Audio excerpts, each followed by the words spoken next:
My dear students of class 8A and 8B, today I am going to teach you lesson number 8, topic Policies of British Expansion. The following points: annexation of Ayodh, allegation of Nawab maladministration, Wadi Dalisa, the Great Revolt of 1857, responsibilities of Lord Dalhousie. So, as per the following points, I am going to teach you lesson number 8, the policies of British expansion in India. Now, first point, annexation of Ayodh. Annexation of Ayodh. Ayodh was a state full of natural resources, and there was huge income from different sources. That's why the British from the very beginning was conscious of that state, Ayodh, as to how it should be annexed. Lord Dalhousie's policy of doctrine of lapse gave them a great chance to annex that very state, Ayodh. Although the Nawab of Ayodh, Wajid Ali Shah, signed the terms of the doctrine of, signed the term of the subsidiary alliance earlier, but yet the British decided to annex Ayodh for strengthen their economic stability in India. Wajid Ali Shah was a very peaceful Nawab. He always avoided any kind of contradiction against anyone else of India. The British from the very beginning was making leg pulling, but Wajid Ali Shah politely, Wajid Ali Shah was had been denying it in a very polite form. But at last, Lord Dalhousie decided to annex the territory, to annex the state. How? By bringing false allegations. Against whom? Against Wajid Ali Shah, the Nawab of Ayodh, that he was unable to rule his state properly, and due to the allegation of misgovernance, Ayodh was annexed by the British. So the Nawab of Ayodh, Wajid Ali Shah, was deposed and granted a pension. He granted a pension of rupees 12 lakh per year, 12 lakhs per year, 12 lakhs a year. He granted a pension of 12 lakhs a year. The annexation of Ayodh made the people very much offended. Most of the people of India, especially the people of Ayodh, they became very much offended. They grew offended only because of the annexation of Ayodh. The British forcefully annexed the state Ayodh, because the Nawab of Ayodh, Wajid Ali Shah, was a very peaceful man, but British wanted to capture it by hook or by crook. That's why the Nawab of Ayodh was bound to accept it, because he was unable to make any contradiction with the British. That's why he remained silent and accepted their decision, and accepted what what arrangement they had made. So the annexation created nationwide discontentment among the people against the British rule in India.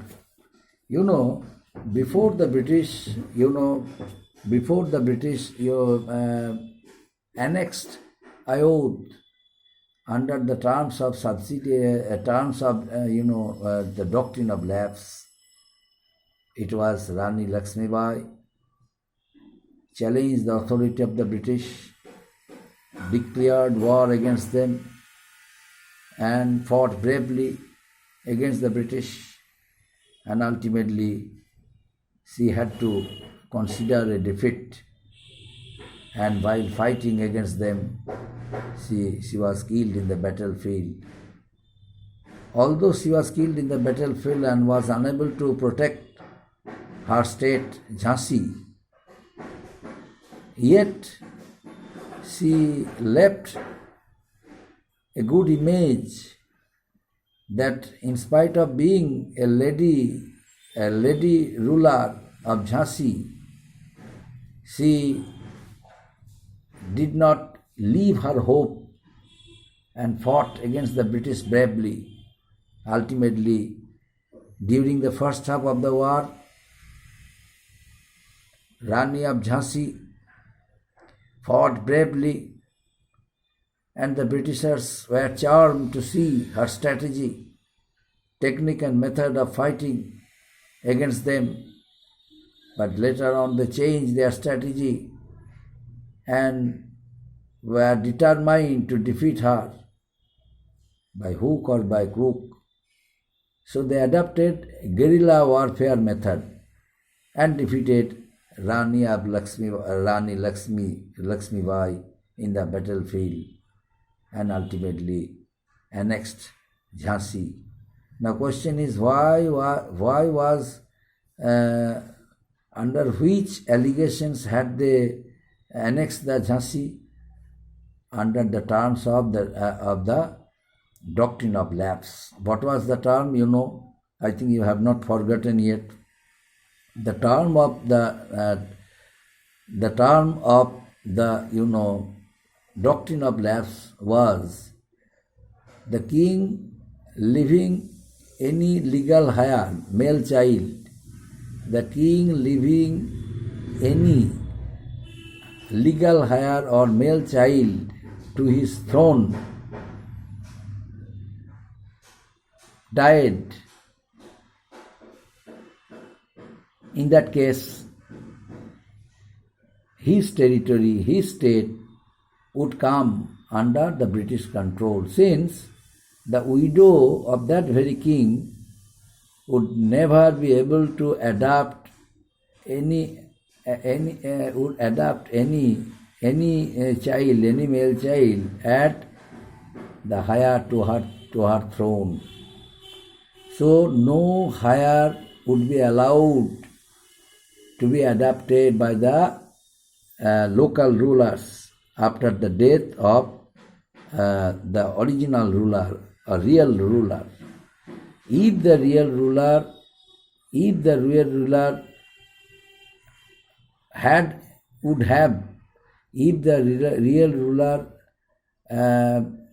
any legal, throne, legal heir to his throne, means male child, then there is no problem. But in absence of any legal heir, whenever they would adopt any heir to their throne, they are, the right to adopt any heir to the throne was declared totally illegal. And that's why the policy of Lord Dalhousie's policy of doctrine of lapse, under the policy of doctrine of lapse, so many states of India came under British control one by one. So by this way, Jhansi also came under British control. Some of the states, they challenged British authority and fought, just like Rani of Jhansi, just like Nana Sahib of Kanpur, Tatia Tope, and but after their defeat, the British captured their states and annexed their territories in India. So Lord Dalhousie annexed Ayodh also, but Ayodh, the Nawab of Ayodh already signed the terms of the subsidiary alliance, which was introduced by Lord Wellesley earlier. So, but the natural resources, the income of Ayodhya attracted Lord Dalhousie a lot. That's why he decided to annex Ayodhya by hook or by crook. And ultimately, he found out another policy that the Indian states failing to rule correctly would be annexed under the allegation of misgovernance. So by this way, Ayodhya also came under British control. The people of Ayodhya had great respect for Nawab Wajid Ali Shah. Nawab Wajid Ali Shah was their first choice. Although the good system of administration was there established by Nawab Wajid Ali Shah, and people had great faith, respect for Nawab, but still the British brought false allegation against Nawab Wajid Ali Shah that he was unable to rule his state properly, and hence there was no rule in the state, and law and order was disrupted, law and order was broken. That's why under the allegation of misgovernance, Ayodhya is annexed. This is the false allegations brought against Ayodhya, the Nawab of Ayodhya, Wajid Ali Shah. So, by this way, the Ayodhya, the most important state of India, Ayodhya was annexed by Lord Dalhousie. And at the same time, Dalhousie, considering his peacefulness, considering his simplicity, Lord Dalhousie, considering his faith on the British, Dalhousie made an arrangement. What was it? He deposed Nawab and granted a pension of 12 lakhs rupees, 12 lakhs a year. He granted it. But the annexation of Ayodhya created nationwide dissatisfaction among the common people of Ayodhya and other parts of India, because people did not want to see Ayodhya to be annexed. Why? Because the Nawab of Ayodhya was a very simple-minded person, and he had a great faith on his people, and people also had great respect for him. So there was a good anticipation and interaction between Nawab and and the people of Ayodhya. And all nobles, bureaucrats, they also had great respect for the Nawab of Ayodhya. Whenever the Ayodhya was annexed, that's why they all unitedly protested against that system, but they were unable to do anything. Why? Because it was British. They forcefully annexed the state. That's why they all had to consider that act of misery done by the British. And apart from this, another point that is also very important, that is the reason by which the discontentment of the people of India reached far and wide, and there was a group of people who did not want to consider it, and that effect came in the minds of the people of India.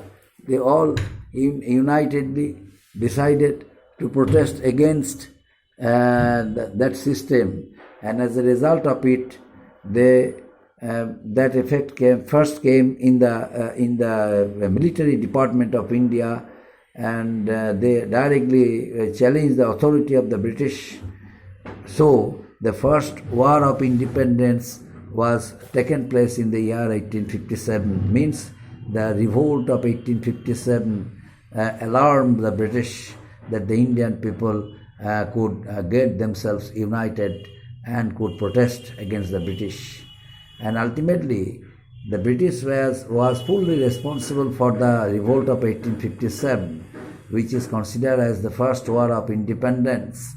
Ultimately, although the revolt of 1857 was fought between the British and the Indian soldiers.